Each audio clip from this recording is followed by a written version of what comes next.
Hemotoras. El hemotoras es un tipo específico de derrame pleural en el que hay sangre en la cavidad pleural. Etiología y patogénesis. La hemorragia puede deberse a una lesión torácica, complicación de la cirugía torácica, tumores malignos o ruptura de un gran vaso, como un aneurisma aórtico. El hemotoras se clasifica como mínimo, moderado o grande.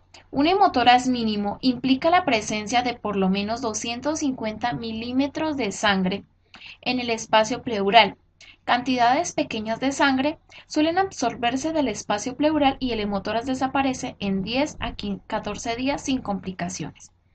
Un hemotoras moderado llena cerca de un tercio del espacio pleural y puede producir signos de compresión pulmonar y pérdida de volumen intravascular. Un hemotoras grande llena la mitad o más de un lado del tórax y casi siempre es causado por la hemorragia de un vaso de presión alta, como una arteria intercostal o mamaria. Requiere drenaje inmediato y, si la hemorragia continúa, intervención quirúrgica para controlarla. Manifestaciones clínicas. Además de las alteraciones en oxigenación, ventilación, esfuerzos respiratorios y ruidos respiratorios, el hemotórax puede acompañarse de signos de pérdida sanguínea, incluido incremento de la frecuencia cardíaca. Como el inicio del hemotórax es abrupto, las manifestaciones suelen ser repentinas e inquietantes. Una de las complicaciones del hemotórax moderado o grande no tratado es el fibrotórax, que es la fusión de las superficies pleurales por fibrina, hialina y tejido conectivo. Y, en algunos casos, calcificación del tejido fibroso que limita la expansión pulmonar. Diagnóstico y tratamiento. El diagnóstico del hemotórax se basa en radiografías torácica y reducción de la saturación arterial, que es indicativa del menor intercambio de oxígeno. Si la persona tiene síntomas o el intercambio de oxígeno está comprometido, está indicado el drenaje con sonda torácica. Neumotórax. Neumotórax se refiere a la presencia de aire en el espacio pleural. El neumotórax causa colapso parcial o completo del pulmón afectado. Etiología y patogénesis. El neumotórax puede ocurrir sin una causa o lesión obvia, es decir, neumotórax espontáneo, o ser resultado de una lesión torácica o de vías respiratorias grandes, es decir, neumotórax traumático. Neumotórax atención describe un padecimiento que pone en riesgo la vida en el que el incremento de la presión al interior de la cavidad pleural afecta la función respiratoria y cardíaca. Neumotórax espontáneo. Se cree que el neumotórax espontáneo se debe a la ruptura de una vesícula o ampolla llena de aire en la superficie del pulmón. La ruptura de estas vesículas permite que el aire atmosférico de las vías respiratorias entre a la cavidad pleural en la figura 37.6. Puesto que la presión alveolar normalmente es mayor que la presión pleural, el aire fluye de los alveolos al espacio pleural, lo que hace que la porción afectada del pulmón se colapse como resultado de su propio retroceso. El aire continúa fluyendo hacia el espacio pleural hasta que ya no exista un gradiente de presión o hasta que la reducción del tamaño del pulmón haga que la fuga se selle. Los neumotórax espontáneos pueden subdividirse en primarios y secundarios. El neumotórax primario se observa en personas por lo demás saludables, mientras que el neumotórax secundario tiene lugar en personas con enfermedad pulmonar subyacente. En el neumotórax espontáneo primario, las vesículas suelen localizarse en la parte superior de los pulmones. El padecimiento se ve con mucha frecuencia en varones de 10 a 30 años de edad, de estatura alta. Se sugiere que la diferencia en la presión pleural desde la parte superior hasta el fondo del pulmón es mayor en personas altas y que esta diferencia de presión puede contribuir al desarrollo de vesículas. El tabaquismo y los antecedentes familiares son factores relacionados con el neumotórax espontáneo primario. Es probable que la inflamación de vías respiratorias pequeñas relacionada con el tabaquismo contribuya a la enfermedad y dejar de fumar puede reducir su recurrencia, como podemos observar en la figura 37.6. Mecanismo para el desarrollo del neumotórax espontáneo en el que una vesícula llena de aire en la superficie del pulmón se rompe, lo que permite que el aire atmosférico de las vías respiratorias entre al espacio pleural. Los neumotórax espontáneos secundarios suelen ser más graves porque se presentan en personas con enfermedad pulmonar. Se vinculan con muchos tipos de padecimientos pulmonares que ocasionan atrapamiento de gases y destrucción del tejido pulmonar, incluidos asma, tuberculosis, fibrosis quística, sarcoidosis, carcinoma broncógeno y enfermedades pleurales metastásicas. Una causa frecuente de neumotórax espontáneo secundario es el enfisema. El neumotórax espontáneo secundario puede poner en riesgo la vida como resultado de la lesión pulmonar subyacente y reservas compensatorias bajas.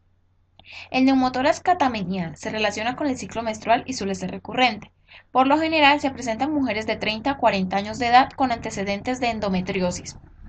Cerca de un tercio de todos los neumotórax espontáneos en mujeres solo se someten a intervención quirúrgica, son causados por neumotórax catamenial. Casi siempre afecta al pulmón derecho y se desarrolla dentro de las 72 horas que siguen al inicio de la menstruación. Aunque la causa del neumotórax catamenial se desconoce, se sugiere que el aire puede acceder a la cavidad peritoneal durante la menstruación y después entrar a la cavidad pleural a través de un defecto diafragmático. También las endometriosis pleural y diafragmática se han vinculado como causas del padecimiento. Neumotórax traumático. El neumotórax traumático puede ser ocasionado por lesiones penetrantes o contusas. Las costillas fracturadas o dislocadas que penetran la pleura son la causa más frecuente de neumotórax por lesiones torácicas contusas. Es posible que el neumotórax acompañe a estas lesiones. El neumotórax también puede acompañar a la fractura de tráquea o de bronquios mayores o la ruptura esofágica. Las personas con neumotórax secundario o traumatismo torácico a menudo tienen otras complicaciones y tal vez requieran una intervención quirúrgica torácica. Procedimientos médicos como aspiración con aguja transtorácica, inserción de línea central, intubación y ventilación con presión positiva ocasionalmente causan neumotórax. Asimismo, el neumotórax traumático puede ser una complicación de la reanimación cardiopulmonar. Neumotórax a tensión. El neumotórax a tensión ocurre cuando la presión intrapleural excede la presión atmosférica. Es una afección que pone en riesgo la vida y tiene lugar cuando una lesión al tórax o estructuras respiratorias permite que el aire entre al espacio pleural, pero no que salga de él, en la figura 37.7. Esto ocasiona un rápido incremento de la presión intratorácica que causa atelectasia por compresión del pulmón no afectado, desplazamiento del mediastino hacia el lado opuesto del tórax y compresión de la vena cava, que reduce el retorno venoso al corazón y el gasto cardíaco.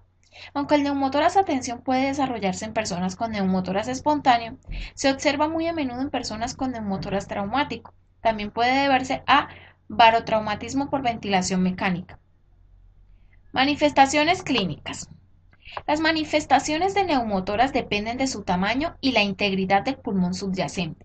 En el neumotórax espontáneo, las manifestaciones del trastorno a veces incluyen dolor torácico, ipsilateral, hay un incremento casi inmediato de la velocidad respiratoria, con frecuencia acompañado por disnea secundaria a la activación de receptores que vigilan el volumen pulmonar. La simetría torácica es posible por el aire que queda atrapado en la cavidad pleural en el lado afectado. Esta simetría puede evidenciarse durante la inspiración como una demora en el movimiento del lado afectado, con inspiración retrasada hasta que el pulmón no afectado alcanza el mismo nivel de presión que el pulmón con el aire atrapado en el espacio pleural. La percusión del tórax produce un sonido más hiperresonante y los ruidos respiratorios se reducen o están ausentes en el área del neumotórax. Con el neumotórax a tensión, las estructuras del espacio mediastínico se desplazan hacia el lado opuesto del tórax, figura 37.7. Cuando esto ocurre, la posición de la tráquea, que normalmente se localiza en la línea media del cuello, se desvía con el mediastino. La posición de la tráquea puede utilizarse como un medio para valorar el desplazamiento mediastínico debido al incremento de la presión intratorácica. El volumen sistólico se afecta a tal grado que el gasto cardíaco se reduce a pesar de que la frecuencia cardíaca aumenta. Puede haber distensión de la vena yugular, enfisema subcutáneo, es decir, presencia de aire subcutáneo de tórax y cuello, y signos clínicos de shock por alteración de la función cardíaca. La hipoxemia suele desarrollarse justo después de un neumotórax grande, seguido por vasoconstricción de los vasos sanguíneos en el pulmón afectado y ocasionar que el flujo de sangre se desplace al pulmón no afectado.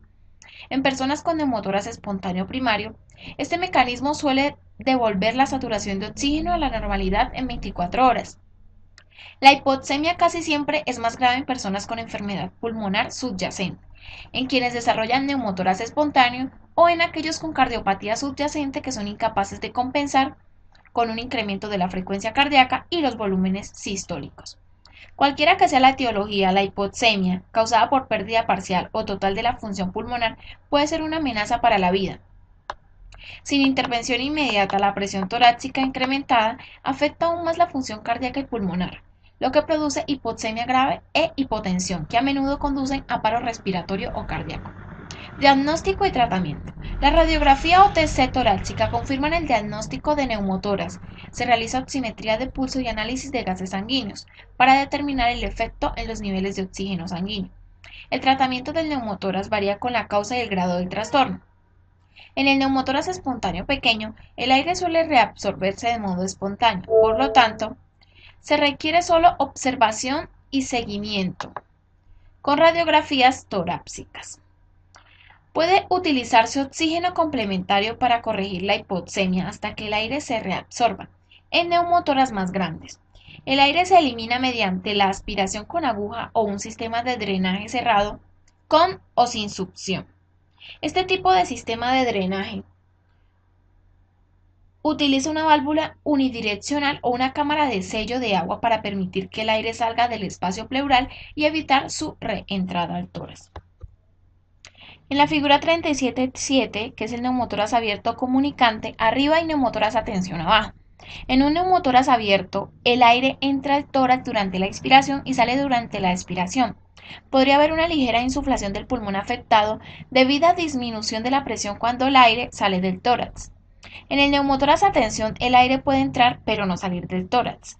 Cuando la presión torácica se incrementa, el corazón y los grandes vasos se comprimen y las estructuras mediastínicas se desvían hacia el lado opuesto del tórax. La tráquea se desvía de su posición en la línea media normal hacia el lado opuesto del tórax y del pulmón afectado se comprime. El tratamiento de urgencia del neumotoras a tensión implica la inserción pronta de una aguja de calibre grande o una sonda torácica en el lado afectado del tórax, junto con drenaje con válvula unidireccional o succión torácica continua, para ayudar a reinsuflar el pulmón afectado. Las heridas torácicas succionantes que permiten que el aire entre y salga de la cavidad torácica deben tratarse cubriendo con rapidez el área con una venda hermética, por ejemplo, gasa de vaselina y trozo firme de plástico. Tan pronto como sea posible, se insertan sondas torácicas para reexpandir el pulmón. Por el riesgo de recurrencia, se recomienda a las personas con neumotoras espontáneo primario que dejen de fumar, de exponerse a grandes altitudes, de volar en aviones no presurizados y de bucear. Puntos clave. Trastornos de la insuflación pulmonar. La pleura reviste a los pulmones y se forma de dos capas que crean la cavidad pleural, donde el proceso patológico a menudo es causado por aire que entra al espacio, lo que se denomina neumotoras, o sangre en el espacio pleural, que puede ocasionar un neumotoras. La atelectasia es la expansión pulmonar parcial y se debe a obstrucción o compresión del tejido pulmonar. Pleuritis. Pleuritis, llamada también pleuresia, se refiere a la inflamación de la pleura. La pleuritis es común en procesos infecciosos como las infecciones respiratorias que se extienden a la pleura. El dolor es un síntoma frecuente y por lo general de inicio unilateral y abrupto. Cuando la parte central del diafragma se irrita, el dolor puede referirse al hombro, movimientos torácicos como la respiración profunda y la tos, que exageran los cambios de presión en la cavidad pleural e incrementan el movimiento de las superficies pleurales inflamadas o lesionadas. Suelen empeorar el dolor. Como la respiración profunda es dolorosa, los volúmenes de ventilación pulmonar casi siempre permanecen bajos y la respiración se vuelve más rápida para mantener el volumen por minuto. Puede presentarse rigidez antiálgica, que refleja de los músculos del tórax y causar menor expansión respiratoria en el lado afectado. Es importante diferenciar el dolor pleural del producido por otras afecciones, como tensión músculo-esquelética de los músculos torácicos, irritación bronquial y enfermedad miocárdica. La aparición de dolor musculoesquelético puede ser resultado de la tos enérgica frecuente. Este tipo de dolor suele ser bilateral y se localiza en las porciones inferiores de la caja torácica, donde los músculos abdominales se insertan en la caja torácica anterior. Los movimientos relacionados con la contracción de los músculos abdominales lo empeoran. El dolor vinculado con la irritación de los bronquios casi siempre es subesternal y de carácter sordo en vez de agudo. A menudo se describe como cada vez más constrictivo. Este tipo de dolor empeora con la tos, pero la respiración profunda no lo modifica. Por lo general, el malestar o el dolor miocárdico se localiza en el área subesternal y los movimientos respiratorios no lo afectan. El tratamiento de la pleuritis consiste en tratar la enfermedad subyacente y la inflamación. Es posible emplear analgésicos y fármacos antiinflamatorios no esteroides, AINE, por ejemplo, ibuprofeno y dometacina para el dolor pleural. Aunque estos fármacos reducen la inflamación, tal vez no alivien por completo la incomodidad relacionada con la respiración profunda y la tos. Atelectasia. La atelectasia se refiere a la expansión incompleta de un pulmón o porción de un pulmón. Puede ser causada por obstrucción de las vías respiratorias, compresión pulmonar como en el neumotórax o el derrame pleural, o retroceso incrementando del pulmón debido a la pérdida de tensioactivo pulmonar. Es posible que el trastorno esté presente al nacer, es decir, atelectasia primaria, o que se desarrolle durante el periodo neonatal o más adelante de la vida, es decir, atelectasia adquirida o secundaria. Etiología y patogénesis. La atelectasia primaria del recién nacido significa que el pulmón nunca se ha llenado de aire. Se ve con más frecuencia en lactantes prematuros de alto riesgo. Una forma secundaria de atelectasia puede tener lugar en lactantes que inicialmente respiraron y después experimentaron deterioro de la expansión pulmonar. Entre las causas de la atelectasia secundaria en el recién nacido está el síndrome de dificultad respiratoria relacionado con falta de tensioactivo, obstrucción de vías respiratorias por aspiración de líquido amniótico o sangre y displasia broncopulmonar. La atelectasia adquirida se observa sobre todo en adultos, con más frecuencia la causa la obstrucción de las vías respiratorias y la compresión pulmonar en la figura 37.8. Un tapón de moco en las vías respiratorias o la compresión externa por líquido, masa tumoral, secreción u otra materia en el área que rodea las vías respiratorias puede causar obstrucción. Porciones de los alvéolos, un pequeño segmento del pulmón o todo un lóbulo pulmonar pueden estar afectados por la atelectasia obstructiva. A la obstrucción completa de una vía respiratoria le siguen la absorción de aire desde los alvéolos dependientes y el colapso de esta porción del pulmón. Respirar concentraciones altas de oxígeno incrementa la tasa de absorción de los gases desde los alvéolos y predispone a atelectasia. El peligro de la atelectasia obstructiva se incrementa después de la cirugía, la administración de narcóticos o anestesia. El dolor y la inmovilización tienden a promover la retención de secreciones bronquiales viscosas y pueden causar obstrucción de las vías respiratorias, el estímulo de toser y la respiración profunda. El cambio de posición, la hidratación adecuada y la deambulación temprana disminuyen la probabilidad de desarrollar atelectasia. Como podemos observar en la figura 37.8, atelectasia causada por obstrucción de las vías respiratorias y absorción de aire desde el área pulmonar afectada izquierda y por compresión del tejido pulmonar derecha. Aquí podemos ver la vía respiratoria obstructiva. Aquí vemos este proceso, la absorción, compresión, y aquí vemos la lesión que ocupa el espacio, que es esta parte que podemos observar.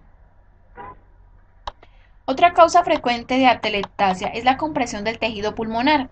Se presenta cuando la cavidad pleural está parcial o completamente llena de líquido exudado, sangre, una masa tumoral o aire. A menudo se identifica en personas con derrame pleural de insuficiencia cardíaca congestiva o cáncer. Manifestaciones clínicas. Las manifestaciones clínicas de atelectasia incluyen taquipnea, taquicardia, disnea, cianosis, signos de hipoxemia, expansión pulmonar reducida, ruidos respiratorios disminuidos y retracciones intercostales.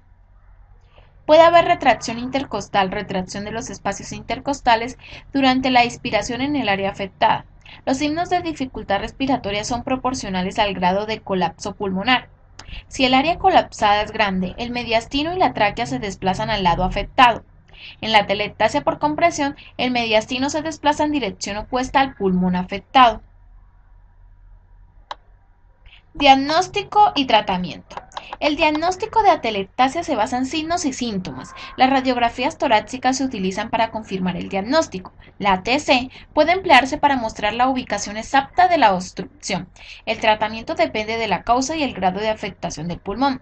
Se enfoca en reducir la obstrucción de vías respiratorias o la compresión pulmonar y a llenar de aire el área pulmonar colapsada.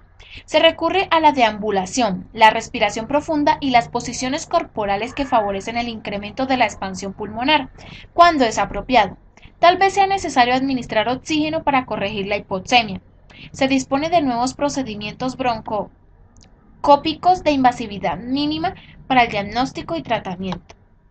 En resumen, los trastornos de la pleura incluyen derrame pleural, hemotoras, neumotoras y pleuritis. Derrame pleural se refiere a la acumulación anómala de líquido en la cavidad pleural. El líquido puede ser trasudado, es decir, hidrotoras, exsudado, es decir, empiema, o quilo, es decir, kilotoras. Hemotoras designa la presencia de sangre en la cavidad pleural. El dolor es un síntoma común de padecimientos que producen pleuritis o inflamación de la pleura. De manera característica, el dolor es unilateral, de inicio abrupto o exagerado, por los movimientos respiratorios. El neumotórax puede ser consecuencia de la ruptura de una vesícula llena de aire en la superficie del pulmón o de lesiones penetrantes o contusas. Un neumotórax a tensión es un accidente que pone en riesgo la vida en el que el aire se acumula progresivamente en el tórax, que colapsa el pulmón o el lado lesionado y desplaza de modo progresivo el mediastino al lado opuesto del tórax, lo que produce deterioro cardíaco y respiratorio grave. La atelectasia se refiere a la expansión incompleta del pulmón. La atelectasia primaria se observa con mayor frecuencia en lactantes prematuros y de alto riesgo. La atelectasia adquirida se presenta sobre todo en adultos y es causada por un tapón de mucosidad en las vías respiratorias o por compresión externa por líquido masa tumoral, exudado u otra materia en el que el área que circunda la vía respiratoria. Trastornos obstructivos de las vías respiratorias.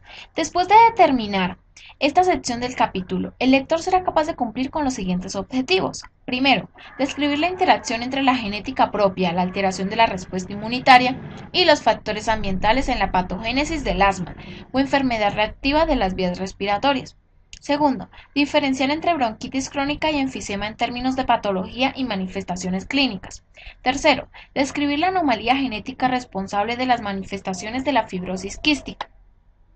Los trastornos obstructivos de las vías respiratorias son causados por estrechamiento de las vías respiratorias secundarias o broncoespasmo, inflamación e incremento de las secreciones de las vías respiratorias.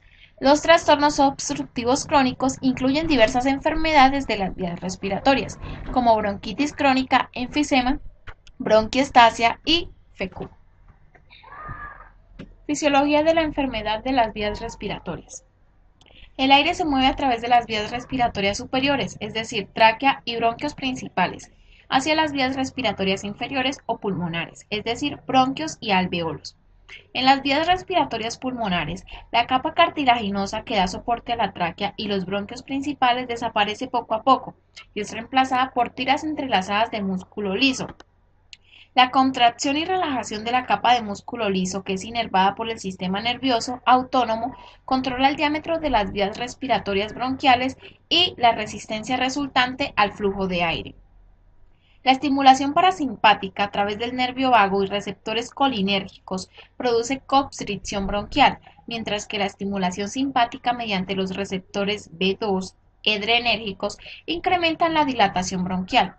En reposo predomina un ligero tono broncoconstrictor mediado por el nervio vago, cuando hay necesidad de mayor flujo de aire, como durante el ejercicio. Los efectos broncodilatadores del sistema nervioso simpático se estimulan y los efectos broncoconstrictores del sistema nervioso parasimpático se inhiben. El músculo liso bronquial responde también a mediadores inflamatorios, como la histamina, que actúan directamente en las células del músculo liso bronquial para producir estrechamiento. Puntos clave. Trastornos de las vías respiratorias. Los cambios en la permeabilidad de las vías respiratorias implican cambios en el diámetro de las vías causados por hiperactividad del músculo liso bronquial o modificaciones en la estructura de la pared bronquial. Lesión al revestimiento mucoso de las vías respiratorias o exceso de secreciones del tracto respiratorio. El asma bronquial es un trastorno crónico de las vías respiratorias que causa episodios de obstrucción por hiperactividad del músculo liso e inflamación de las vías respiratorias. Los episodios suelen ser reversibles. La EPOC representa un grupo de trastornos que producen obstrucción crónica o recurrente de las vías respiratorias pulmonares. Estos trastornos pueden afectar la permeabilidad de las estructuras bronquiales, bronquitis crónica, los espacios aéreos difusores de gases distales a los bronquiolos terminales, enfisema, o una combinación de ambos. Asma. El asma es un trastorno crónico de las vías respiratorias que ocasiona episodios de obstrucción, hipersensibilidad bronquial, inflamación y, en algunos casos, remodelación de las vías respiratorias. De acuerdo con datos del 2009, un estimado de 7,1 millones de niños estadounidenses, esto es, el 9,6% de todos los niños estadounidenses tienen asma. Se calcula que 17,5 millones de los adultos estadounidenses tienen asma, es decir, alrededor del 7,7% de todos los adultos. Aun cuando muchas enfermedades tienen tasas de mortalidad bajas en Estados Unidos, la del asma ha aumentado sobre todo entre adultos mayores de 85 años y afroamericanos. El factor de riesgo más fuerte para padecer asma es una predisposición genética para el desarrollo de la respuesta mediada por inmunoglobulina E a alérgenos comunes. La inmunoglobulina E es el anticuerpo responsable de causar reacciones alérgicas e inflamación. Otros factores de riesgo para el asma infantil incluyen antecedentes familiar de asma, alergias y exposición prenatal al humo de tabaco y contaminación y potencial superposición múltiple de predisposiciones genéticas. La gravedad del asma está determinada por diversos factores que incluyen genética, edad de inicio, exposición a contaminación, atopía, grado de exposición a activadores, activadores ambientales como humo de tabaco y ácaros y presencia de enfermedad por flujo gastroesofágico o infecciones respiratorias. Asma grave o refractaria. El reflujo durante el sueño también puede contribuir el asma nocturna. Etiología y patogénesis. El común denominador subyacente del asma es la hipersensibilidad exagerada a diversos estímulos, la inflamación de las vías respiratorias manifestada por la presencia de células inflamatorias, en particular eosinófilos, linfocitos y mastocitos, y daño al epitelio bronquial contribuye a la patogénesis de la enfermedad. Hay dos subconjuntos de células T cooperadoras, T1H y T2H, que se desarrollan a partir del mismo linfocito precursor CD4+, T16 a 18. Las células T1H responden a microbios y estimulan la diferenciación de células B en células plasmáticas productoras de inmunoglobulina M e inmunoglobulina G. Las células T2H responden a alérgenos y helmintos, parásitos intestinales, y estimulan las células B para que se diferencien en células plasmáticas productoras de inmunoglobulina E. Sintetizan factores de crecimiento de mastocitos y recluten eosinófilos activos. En personas con asma alérgica, la diferenciación de células T parece sesgarse hacia una respuesta de T2H proinflamatoria. Aunque la base molecular para esta diferenciación preferencial no está clara, parece probable que los factores genéticos y ambientales desempeñen una función. Las citocinas tienen también una participación aparente en la respuesta inflamatoria crónica. Y las complicaciones del asma. El factor de necrosis tumoral, FNT, y las interleucinas 4 y 5 participan en la patogénesis del asma bronquial mediante sus efectos en las células epiteliales bronquiales y del músculo liso. Los estudios sugieren que el factor de necrosis tumoral, una citocina inflamatoria que se almacena y libera de los mastocitos, desempeña una función crítica en el inicio y la amplificación de la inflamación de las vías respiratorias. En personas con asma, se atribuye el factor de necrosis tumoral incrementar la migración y activación de células inflamatorias, es decir, eosinófilos y neutrófilos, y contribuir a todos los aspectos de la remodelación de las vías respiratorias, como la proliferación y activación de fibroblastos, mayor producción de glucoproteínas de la matriz extracelular e hiperplasia de células mucosas. Se ha determinado que las infecciones respiratorias virales frecuentes predisponen a las personas con asma a experimentar exacerbaciones de su enfermedad.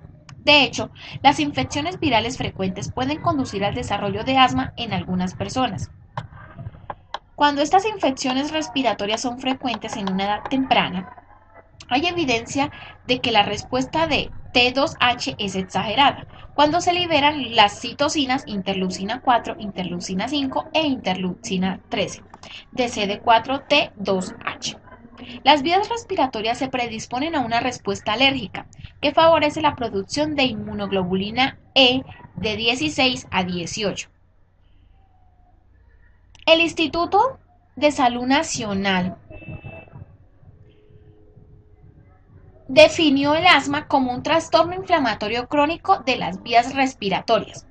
Los aspectos inmunitarios del asma, que incluyen la cascada de neutrófilos, eosinófilos, linfocitos y mastocitos, causan lesión epitelial. Esto produce inflamación de las vías respiratorias, que además incrementa la hipersensibilidad y la reducción del flujo de aire. Múltiples mediadores y tipos de células causan inflamación y broncoconstricción de las vías respiratorias en el asma. Cuando los mastocitos se activan, la liberación de la histamina, prostaglandina D2, citocinas como inmunoglobulina 1 a inmunoglobulina 5, que es un interferón TNF y factor estimulante de colonias de granulocitos, macrófagos y leucotrienos, produce broncoconstricción masiva e inflamación del endotelio de la vasculatura pulmonar.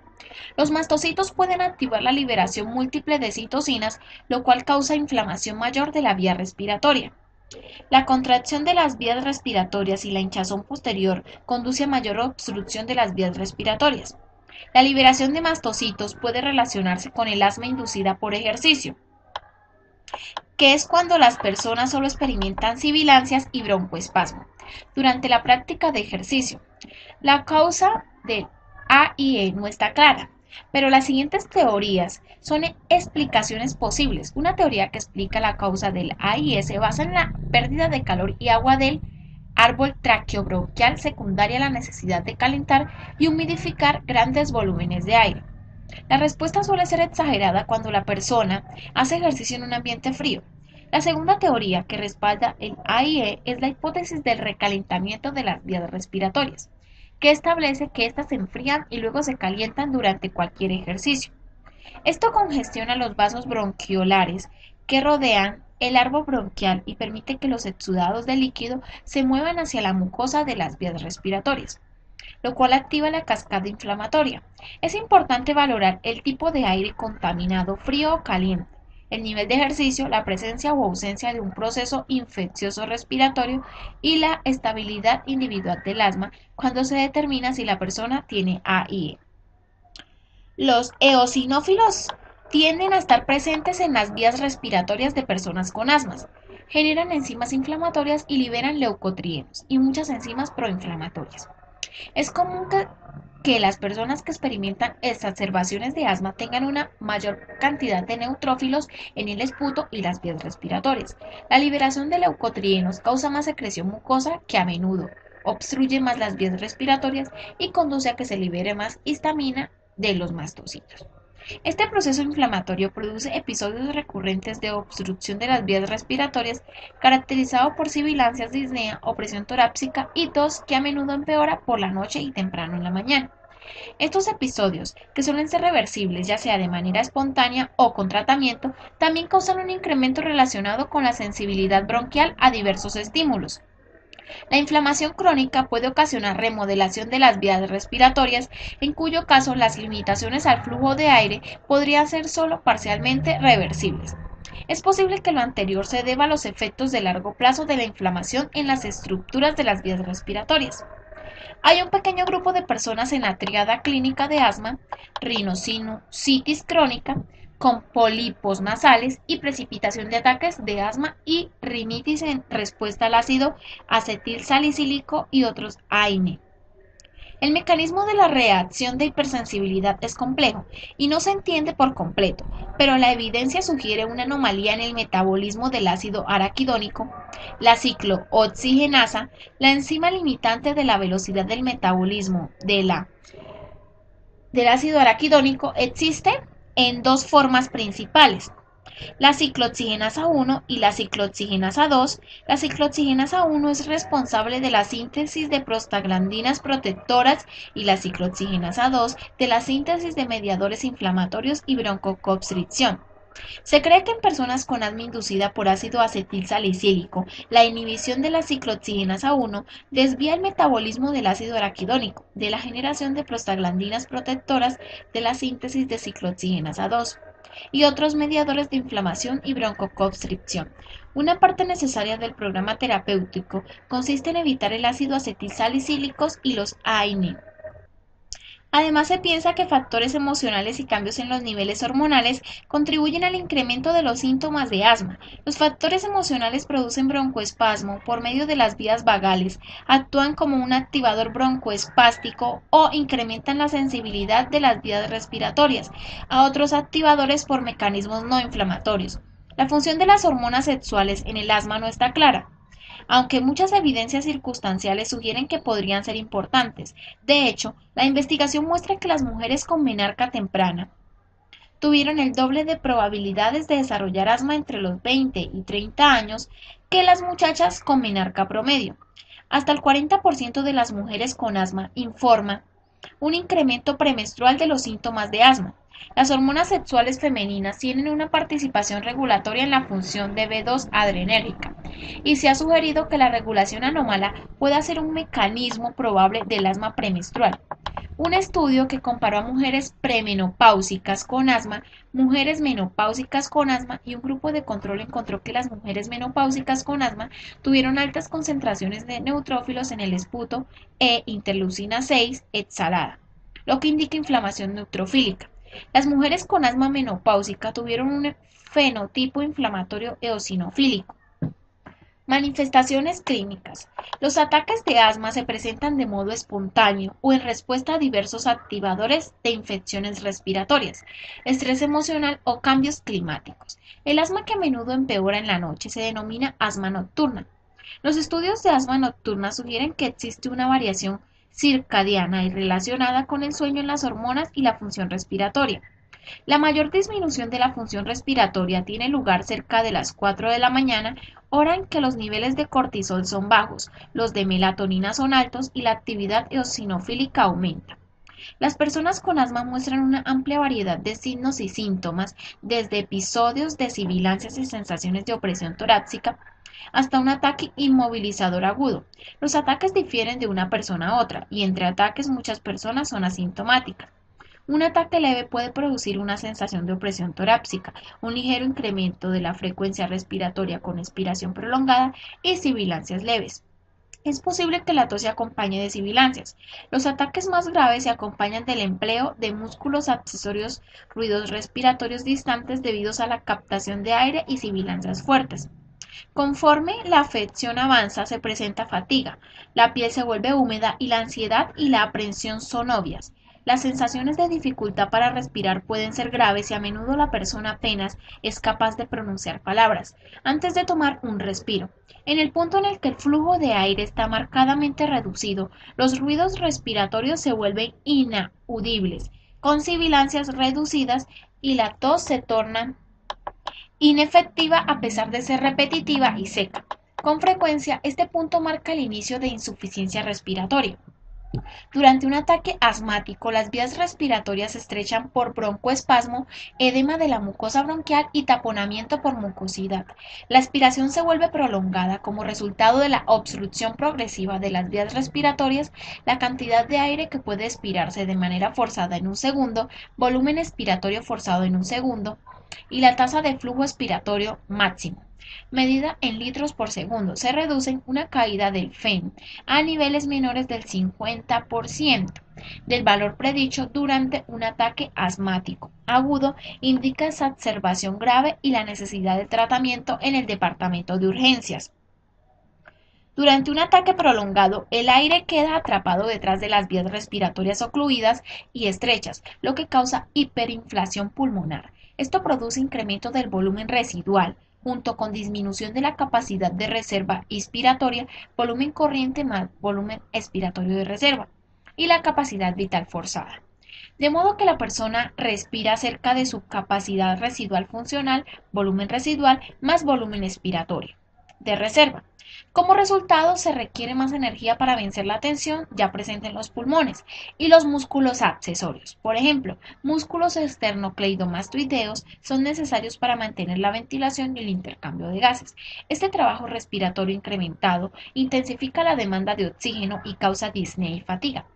Como el aire está atrapado en los alvéolos y la inspiración se verifica a volúmenes pulmonares residuales más altos, la tos se vuelve menos efectiva. Conforme el padecimiento avanza, la efectividad de la ventilación alveolar disminuye y se presenta incompatibilidad entre ventilación y perfusión, lo cual causa hipoxemia e hipercapnia. Es posible que la resistencia vascular pulmonar aumente como resultado de hipoxemia e hiperventilación, lo que conduce a incremento de la presión arterial pulmonar y mayor demanda de trabajo en el hemicardio derecho. Diagnóstico. El diagnóstico del asma se basa en un interrogatorio y una exploración física cuidadoso. Resultado de laboratorio y estudios de la función pulmonar. La espirometría provee un medio para medir la CBF, el PF1, el Fe, el volumen corriente, la capacidad expiratoria de reserva y la capacidad inspiratoria de reserva. Luego puede calcularse la relación BEF sobre BCBF, que es la capacidad inspiratoria de reserva. El volumen de sensibilidad de las vías respiratorias puede determinarse con pruebas de metacolina, un agonista colinérgico, histamina o la exposición a un factor no farmacológico como el aire frío. Existen medidores portátiles, pequeños y baratos, que cuantifican el FEN. Aunque no están diseñados para diagnosticar asma, pueden usarse en clínicas y consultorios de proveedores de atención primaria y en casa para obtener medidas frecuentes de las tasas de flujo. Las variaciones diurnas, nocturnas, circadianas de los síntomas de asma y la variabilidad del FEN pueden utilizarse para indicar la gravedad de la hipersensibilidad bronquial. El mejor desempeño de la persona se establece con lecturas tomadas durante varias semanas. A menudo esto se conoce como mejor marca del individuo y se utiliza como una referencia que indica cambios en la función respiratoria. Tratamiento. El NHLB1-EPR3 establece 4 etapas de asma para niños mayores de 12 años y adultos: asma intermitente, persistente leve, persistente moderada y persistente grave. El panel de expertos desarrolló estos síntomas de clasificación para dirigir el tratamiento del asma y ayudar a identificar a personas en alto riesgo de desarrollar ataques de asma que ponen en riesgo la vida, como podemos ver en la tabla 37.1. Aquí podemos ver el intermitente leve, el persistente moderada, el persistente grave. Podemos aquí observar los síntomas nocturnos y la función pulmonar. El tratamiento del asma consiste en medidas de prevención, medidas no farmacológicas, desensibilización y tratamiento farmacológico. Las medidas de prevención para controlar factores que contribuyen a la gravedad del asma se dirigen a limitar la exposición a irritantes y factores que incrementan sus síntomas y precipitan exacerbaciones. Incluyen educación del paciente y la familia respecto a medidas para evitar la exposición a irritantes y alergenos, que se sabe que inducen o desencadenan un ataque. Suele requerirse un interrogatorio cuidadoso para identificar todos los factores contribuyentes. Deben considerarse factores tales como pólipos nasales, antecedentes de sensibilidad a ácido acetil salicílico y reflujo gastroesofágico. Se recomienda la vacunación anual contra la influenza para personas con asma persistente. Las medidas no farmacológicas incluyen técnicas de relajación y respiración controlada, que a menudo ayudan a controlar el pánico y la ansiedad que agravan las dificultades respiratorias. Se sabe que la hiperventilación, que con frecuencia acompaña a la ansiedad y el pánico, actúa como un desencadenante asmático. En un niño son esenciales las medidas para alentar la independencia relacionada con el control de los síntomas, en conjunto con las que se enfocan a ayudarlo a desarrollar un autoconcepto positivo. En personas con asma persistente que reaccionan a alergenos, como los ácaros, que no pueden evitarse, podría emprenderse un programa de desensibilización. Este implica la inyección de antígenos seleccionados, con base en pruebas cutáneas, para estimular la producción de anticuerpos de inmunoglobulina G, que bloquean la respuesta a inmunoglobulina E. Un tratamiento de inmunoterapia de alérgenos por lo común dura de 3 a 5 años. El panel de expertos recomienda un método por pasos para el tratamiento farmacológico con base en los síntomas de clasificación analizados antes. La primera línea de tratamiento para cualquiera de las formas persistentes de asma incluye un fármaco controlador inflamatorio que podría contener corticosteroides inhalados, estabilizadores de mastocitos y modificadores de leucotrienos. Los corticosteroides inhalados se consideran los más efectivos para prevenir la inflamación de vías respiratorias y por lo general son los fármacos utilizados. Los medicamentos de alivio rápido son los agonistas B2 adrenérgicos de acción rápida, por ejemplo, albuterol, levabuterol, pirbuterol. Relajan el músculo liso bronquial y alivian con rapidez los síntomas, casi siempre en 30 minutos. Se administran por inhalación, es decir, inhalador de dosis medida o nebulizador. Y solo se recomiendan para aliviar ataques agudos de asma porque el empleo regular no produce efectos benéficos. Los fármacos anticolinérgicos, por ejemplo, ipratropio, bloquean las vías vagales eferentes prosganglionares que causan broncoconstricción. Estos medicamentos, que se administran por inhalación, producen broncodilatación por acción directa en las vías respiratorias grandes y no cambian la composición o viscosidad de la mucosa bronquial. Se cree que pueden proporcionar cierto beneficio aditivo para el tratamiento de exacerbaciones de asma cuando se administran con agonistas B2 adrenérgicos inhalados. Un curso corto de corticosteroides sistémicos administrados por vía oral o parenteral puede usarse para tratar una exacerbación grave aunque su inicio de acción es lento, menor a 4 horas. Los corticosteroides sistémicos pueden emplearse en el tratamiento de exacerbaciones moderadas a graves por su acción para prevenir el avance de la exacerbación, acelerar la recuperación y evitar recaídas tempranas. Los antiinflamatorios cromoguicato sódico y nedocromil se utilizan también para prevenir un ataque asmático. Estos actúan estabilizando mastocitos, con lo que se impide la liberación de mediadores inflamatorios que causan un ataque asmático, que utilizan profilácticamente para evitar respuestas tempranas y tardías, pero no proporcionan ningún beneficio cuando se toman durante un ataque, debido a las propiedades inmunomoduladoras de la vitamina D y sus capacidades para modificar las respuestas proinflamatorias y antiinflamatorias en el sistema inmunitario. Algunos estudios sugieren una correlación entre la vitamina D y el manejo más efectivo de la infancia y las exacerbaciones de asma, así como el asma resistente a esteroides. Asma grave o refractaria. El asma grave o refractaria representa a un subgrupo de aproximadamente el 5% de personas con asma que tienen enfermedad más problemática evidenciada por grandes requerimientos de medicación para mantener el buen control de los síntomas o aquellas que continúan con síntomas persistentes a pesar del empleo de grandes dosis de medicación. Estas personas están en mayor riesgo de asma mortal o casi mortal.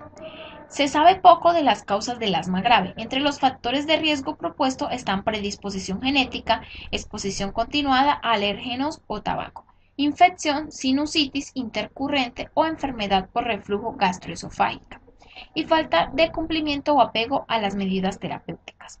Se ha propuesto que como el asma es una enfermedad relacionada con múltiples genes, mutaciones en los genes que regulan citocinas, factores de crecimiento o receptores para los fármacos que se usan en el tratamiento del asma, agonista B2 adrenérgico o glucocorticoide, podría desempeñar una función.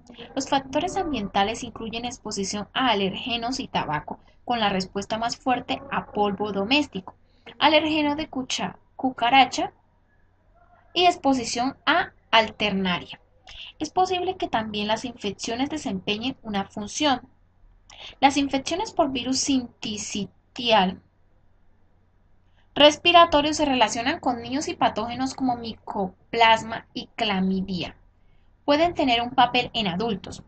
El reflujo gastroesofágico y la sinusitis crónica también podrían participar. Aunque la causa de muerte durante un ataque asmático agudo se desconoce en gran medida, se han propuesto las arritmias cardíacas y la asfixia por obstrucción grave de las vías respiratorias. Se sugiere que una subestimación de la gravedad del ataque puede ser un factor contribuyente. El deterioro a menudo se presenta con rapidez durante un ataque agudo y la subestimación de su gravedad puede causar un retraso fatal. Para buscar atención médica es posible que el empleo frecuente y repetido de inhaladores de agonistas B2 adrenérgicos que excede de la dosis recomendada alivie temporalmente los síntomas y enmascare la gravedad de la afección. Se sugiere que las personas que tienen un ataque asmático mortal o casi mortal pueden no percibir su gravedad, es decir, tal vez no perciban la gravedad de su padecimiento y en consecuencia no tomen las medidas apropiadas para buscar tratamiento médico o de urgencia. Los B2 agonistas de acción prolongada, parasalmeterol y formoterol, se usan para tratar asma refractaria, grave solo sin ningún otro tratamiento es efectivo. La duración de los efectos de los agonistas B2 adrenérgicos de acción prolongada es de por lo menos 12 horas y no pueden emplearse para tratar síntomas agudos o exacerbaciones. Estos fármacos tienen una advertencia de recuadro negro de la UCFOD por su potencial de causar muerte por asma, sobre todo si se administran como monoterapia. La investigación se enfoca también en la inmunoterapia con alérgenos dirigida a citocinas T y H, en grupos específicos de personas con asma grave. Sin embargo, en la actualidad solo una está disponible. El único tratamiento anti-inmunoglobulina E autorizado para asma grave es el omalizumab, que tiene potenciales efectos secundarios sistémicos graves. Asma en adultos mayores. Para adultos mayores con asma, cuya función inmunológica está disminuida debido al envejecimiento, es importante estar consciente del modo en que esta inmunidad reducida impacta su inflamación de vías respiratorias. Estudios demuestran que estos cambios en la función inmunitaria pueden afectar de forma grave su padecimiento. Asma en niños. El asma es una causa principal de enfermedad crónica en niños y es responsable de cerca de 14,4 millones de días de escuela perdidos por año. Es el diagnóstico de admisión más frecuente en hospitales infantiles, con base en la información reunida por los Center for Disease Control and Prevention. El asma puede iniciar a cualquier edad. Además, el asma es más prevalente en niños afroamericanos que en caucásicos y produce discapacidad y hospitalizaciones más frecuentes en los primeros. Como en los adultos, el asma en niños por lo general se vincula con una reacción relacionada con inmunoglobulina E. Se sugiere que la inmunoglobulina E, dirigida contra virus respiratorios en particular, podría ser importante en la patogénesis de enfermedades de sibilancias en lactantes, es decir, bronquiolitis, que a menudo proceden al inicio del asma. Otros factores contribuyentes incluyen exposición a alérgenos ambientales como caspa de mascotas, antígenos de ácaros y alérgenos de cucarachas. La exposición al tabaco ambiental también contribuye al asma en niños. Los signos y síntomas de asma en lactantes y niños pequeños varían con la etapa y gravedad del ataque. Como la permeabilidad de las vías respiratorias disminuye por la noche, muchos niños tienen signos agudos de asma durante esa parte del día. Con frecuencia, lactantes y niños antes sanos desarrollan lo que podría parecer un resfriado con rinorrea, seguido pronto por irritabilidad, tos fuerte y no productiva, sibilancias, taquipnea, disnea, con expiración prolongada y empleo de músculos de respiración accesorios. Cianosis, hiperinflamación torácica y taquicárdica indican gravedad creciente del ataque. Es posible que las sibilancias estén ausentes en niños con dificultad respiratoria extrema. Los síntomas pueden avanzar con rapidez y requerir un viaje al departamento de urgencias u hospitalización. El panel de expertos del NAB desarrolló directrices para el control de asma en lactantes y niños de 0 a 4 años, de 5 a 11 años y adultos y niños mayores de 12 años de edad.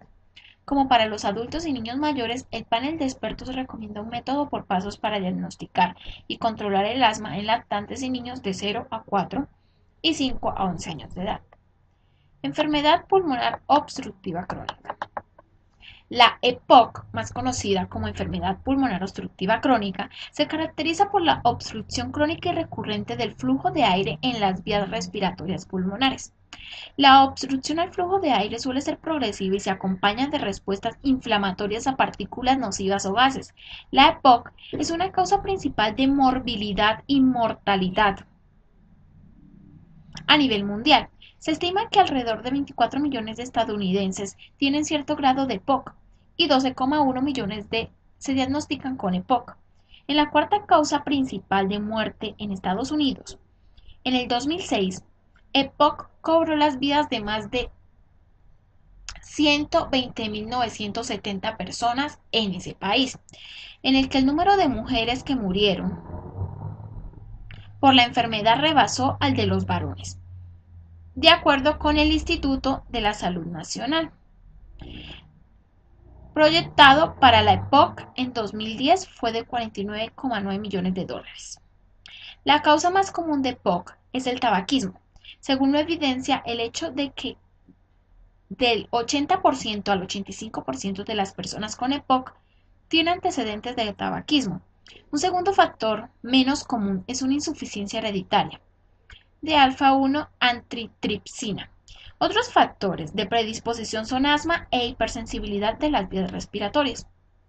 Desafortunadamente, los hallazgos clínicos casi siempre están ausentes durante las primeras etapas de EPOC y alrededor del 50% de los fumadores podrían no tener un diagnóstico de EPOC.